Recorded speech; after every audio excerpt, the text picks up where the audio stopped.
Chhatrapati संभाजीनगरमध्ये police आयुक्त कार्यालय आणि पोलीस अधिकाऱ्याच्या गाडीवर दगडफेक झाली आहे।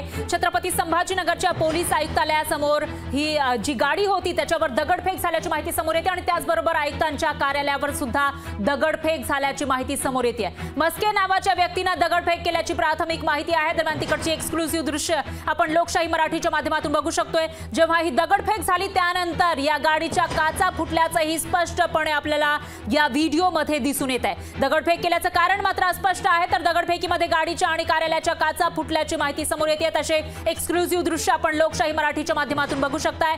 छत्रपती संभाजीनगरमध्ये हा प्रकार घडलेला आहे, तर पोलीस आयुक्त कार्यालय आणि पोलीस अधिकाऱ्यांची गाडी जी तिथेच उभी होती त्या गाडीवर सुद्धा दगडफेक करण्यात आली आहे। आणि या विषयात माहितीसाठी आपले प्रतिनिधी सचिन बडे आपल्या सोबत जोडले गेले आहेत। सचिन, काय सांगाल? ही एक्सक्लुसिव्ह दृश्य आपल्याकडे आलेली आहेत। पोलिसांच्या गाडीवर दगडफेक झाली आहे, कार्यालयावर सुद्धा दगडफेक झाली आहे। नेमकी कोणत्या कारणातून ही दगडफेक झाली आहे, काही माहिती मिळाली आहे का? आणि त्यावेळी नेमकं काय घडलं होतं?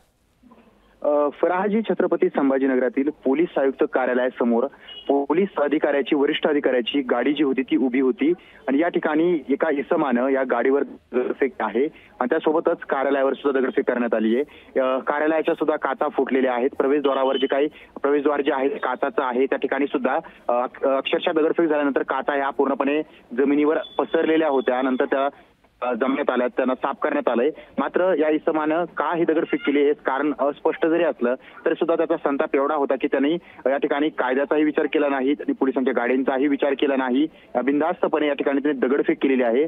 मात्र त्यांच्या काही तक्रारीची कारणं होती का, पोलिसांकडून त्याला काही त्रास होता का, हे अजूनही स्पष्ट समजलेलं नाहीये, स्पष्ट झालेलं नाहीये। त्यामुळे मागचं कारण अजूनही गुलदस्त्यात आहे। मात्र या ठिकाणी संतापलेल्या या व्यक्तीनं दगडफेक केली, गाडीचंही नुकसान केलेलं आहे, शासकीय गाडीचं नुकसान झालंय आणि कार्यालयावर सुद्धा दगडफेक झालेली आहे। निश्चितच सचिन, धन्यवाद तुम्ही दिलेल्या या सविस्तर माहितीसाठी। तुमच्याकडून या विषयीचे अपडेट आपण घेत राहूया। लोकशाही मराठी ऐका, पहा, जागरूक रहा।